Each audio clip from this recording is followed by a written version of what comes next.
Bonjour et bienvenue sur Radio Cessort, votre podcast quotidien sur l'actualité cyber du samedi 26 octobre 2024.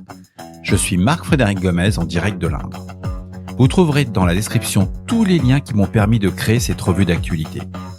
Au programme aujourd'hui, je ferai un focus sur les récentes cybermenaces ciblant l'Ukraine, notamment une campagne sophistiquée utilisant des scripts PowerShell pour exfiltrer des données sensibles via des fichiers RDP. Nous terminerons cet épisode avec quelques conseils essentiels pour durcir vos serveurs Linux face aux cybermenaces en suivant les meilleures pratiques publiées par Linux Journal. Dans le cadre des récentes menaces cyber, le CERT-UA a identifié une campagne ciblant les institutions gouvernementales et des secteurs stratégiques de l'Ukraine à travers des fichiers de configuration RDP malveillants. Ces fichiers, diffusés par des courriels, se faisant passer pour des communications liées à des services tels que Amazon et Microsoft, contiennent des scripts de configuration .rdp. Pour rappel, le RDP, c'est le Remote Desktop Protocol. Lors de leur exécution, ces fichiers établissent une connexion RDP avec des serveurs contrôlés par des attaquants, permettant non seulement l'accès aux ressources locales, disques, imprimantes, ports, USB, du système de la victime, mais aussi potentiellement l'exécution de logiciels ou de scripts malveillants à distance. Mais rentrons dans l'analyse technique. Le fichier .rdp utilisé dans cette attaque sont spécifiquement configurés pour transférer de nombreuses ressources locales aux serveurs distants, élargissant ainsi la surface d'attaque. Les attaquants peuvent exploiter ces connexions pour exécuter des actions malveillantes telles que le déclenchement de logiciels ou de scripts sur la machine compromise, compromettant l'intégrité des réseaux internes. Le CERT-UA a pu retracer l'infrastructure de ces attaques et la préparation associée qui remonte au mois d'août 2024. Avec des adresses IP et des noms de domaine identifiés dans différentes régions, renforçant ainsi la portée mondiale de cette menace. Alors, comment mettre en œuvre des mesures de protection ? Pour atténuer des risques, il y a des petits tips qui sont assez simples. C'est le blocage des fichiers .rdp au niveau des passerelles de messagerie, pour éviter leur transmission. La restriction d'exécution des fichiers RDP sur les postes des utilisateurs finaux. Le paramétrage de pare-feu pour limiter les connexions RDP sortantes via l'application mstc.exe. La mise en place de politiques de groupe pour désactiver la redirection des ressources via des sessions RDP. Ce qui est intéressant dans cet article, c'est que le CERT-UA a mis à disposition des indicateurs de compromission sur son site qui va inclure une liste d'IP, de noms de domaine associés à cette campagne, un suivi de l'activité réseau associée à ces indicateurs, ainsi qu'une analyse très complète sur le port 3389 TCP. Donc c'est assez sympa à lire. En résumé, cette campagne illustre une attaque sophistiquée exploitant les configurations RDP pour compromettre les réseaux d'institutions critiques.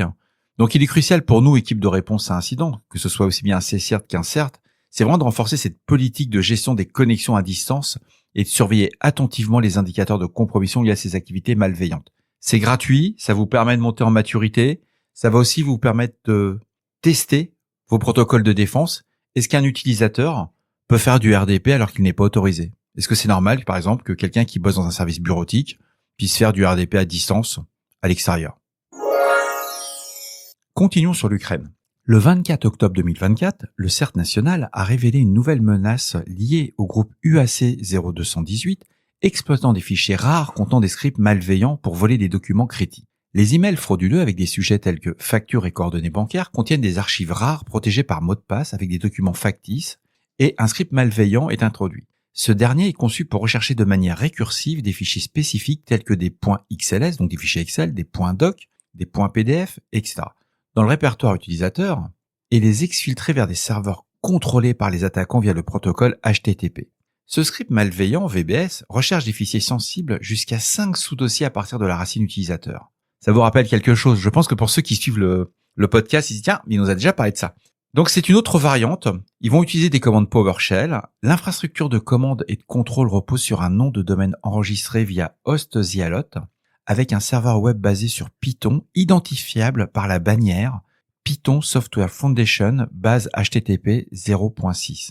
Donc les recommandations pour nous, équipe de cybersécurité, c'est d'examiner les journaux de connexion du réseau, surveiller l'activité via les adresses IP et domaines identifiés tout en bloquant les extensions .vbe et en renforçant les contrôles d'accès pour éviter de telles attaques. C'est une menace qui est active depuis août 2024. Comme vous pouvez le constater, on est du reuse.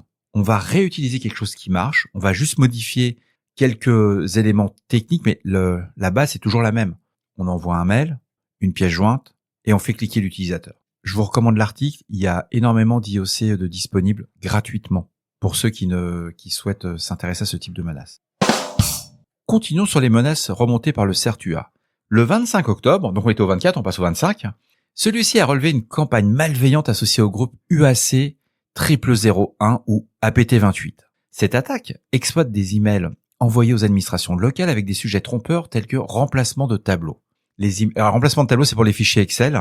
Les emails contiennent un lien prétendant renvoyer vers un document Google, mais l'utilisateur clique sur le reCAPTCHA factice, une commande PowerShell est copiée dans le presse-papier de l'utilisateur à son insu.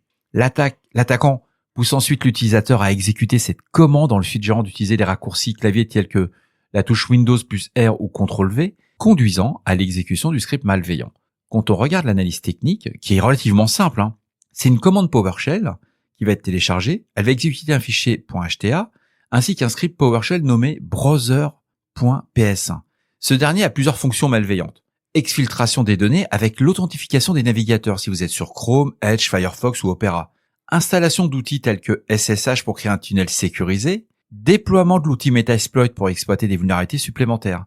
De plus, cette campagne réutilise des infrastructures compromises déjà observées dans d'autres attaques, telles que le serveur mail.zhblz.com, impliqué dans des attaques similaires en septembre 2024 que nous avions déjà évoquées sur Radio CSERT. Le point que je remonte, chères auditrices et chers auditeurs, les investigations de ce type de groupe d'attaquants n'est jamais perdu. Si vous avez bossé sur le sujet en septembre ou au mois d'août, vous allez voir qu'ils réutilisent les mêmes TTPs. Vous allez avoir des IOC communes, vous allez avoir tout votre système de détection, si vous avez travaillé dessus, il va resservir.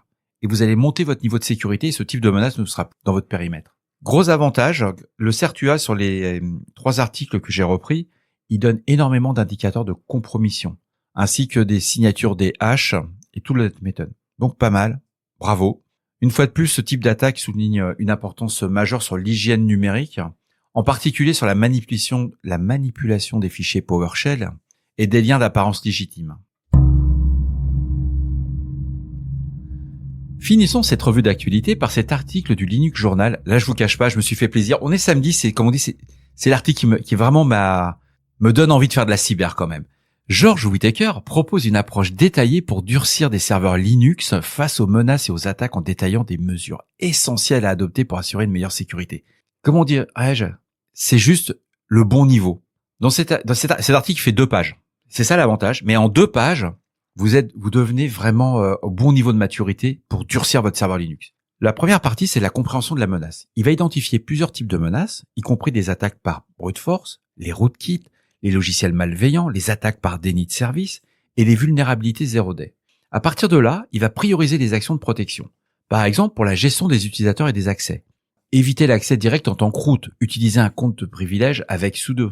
Revue régulière des comptes utilisateurs.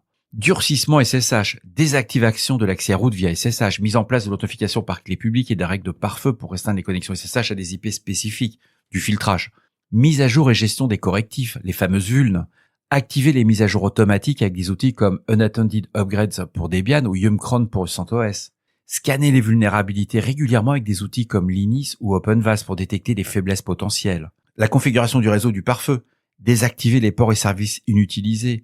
Utiliser iptable ou firewall pour configurer des règles de pare-feu strictes bloquant tout le trafic non essentiel. Ça peut sembler surprenant, mais en quelques commandes, vous allez mettre un niveau de, je dirais pas de complexité, d'emmerdement maximum pour les attaquants. Donc ils vont lâcher l'affaire, ils vont dire bon celui-là on va laisser, il a fait de la protection, c'est trop compliqué. Et puis vient la configuration, ce que j'appelle sécuriser des serveurs web, que ce soit Apache ou Nginx, en limitant les permissions sur des répertoires. Ça peut sembler surprenant le nombre de sites que l'on constate qui sont installés par défaut, et tout ça c'est pas protégé par défaut. L'utilisation d'un WAF, ça c'est Trollday, c'est mon côté que j'aime bien. Alors est-ce qu'un WAF, c'est de la cybersécurité? Parce que ne pas avoir de WAF, c'est quand même hyper tendu. Et il faut savoir que dans plein de solutions métiers, il y a que le WAF qui peut vraiment vous aider. On active le mode security, ça permet de surveiller toutes les requêtes. On fait le durcissement ensuite des bases de données. On les restreint à des adresses IP qui sont de confiance. On chiffre les données sensibles, ça c'est le minima, mais surtout, on chiffre les données à froid. C'est-à-dire que votre serveur a démarré, vous avez déchiffré votre volume où il y a la base de données, c'est pas pour ça qu'elle est protégée. Donc il faut chiffrer les données et uniquement les déchiffrer au moment de leur accès. Ensuite, audit, surveillance et journalisation, activer syslog-d ou journal-d, utiliser des outils comme fail2ban, audit-d pour configurer des règles d'audit et surveiller l'accès aux fichiers sensibles, chiffrer ses disques. Aujourd'hui, avec Lux, il n'y a aucune raison de pas chiffrer un disque. En plus, il y a des avantages sur Lux. Vous pouvez même chiffrer vos disques sur vos serveurs à distance. Il y a des commandes pour vous permettre et des protocoles pour vous permettre de déchiffrer les disques à distance via des réseaux d'administration. Ça marche hyper bien, quoi. Et enfin, le 8e, je dirais, ce que j'appelle le 8e conseil et peut-être le plus intéressant, c'est le plan de réponse aux incidents. C'est mettre en place un plan de réponse aux incidents avec des rôles et des responsabilités. Si vous avez déjà juste cette partie-là, vous êtes presque sauvé. Alors, bien entendu, il faut qu'il y ait des sauvegardes automatisées. Mais rien de plus simple avec un AirSync et de tester ensuite votre sauvegarde pour vous dire, OK, j'ai un niveau de confiance qui commence à être bon. Ce que j'ai apprécié dans cet article, c'est actionnable, c'est facile à implémenter, ça demande pas, en dehors du temps et de l'admin seize, ça demande pas grand chose. C'est vraiment une bonne base. Personnellement, j'adore, quoi. Si la majorité des administrateurs Linux faisaient ça, je crois que mon salaire, il baisserait. Non, je vais peut-être le couper, ça. Non, continuez, les gars, installez vos Linux, comme vous faites comme d'habitude, moi, ça me fait gagner ma vie. Faites-vous poncer, les gars. Et voilà, ce podcast de Radio C-Sort du samedi 26 octobre 2024 touche à sa fin. J'espère qu'il vous a plu, qu'il vous a apporté des informations utiles. Il fait un temps gris dans l'Inde, c'est une catastrophe, quoi. C'est l'hiver, quoi. On n'a même pas eu un été indien.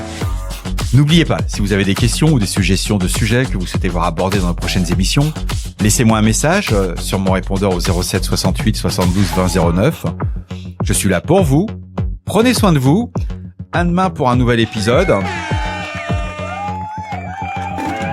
Et durcissez vos serveurs Linux, s'il vous plaît, messieurs et mesdames.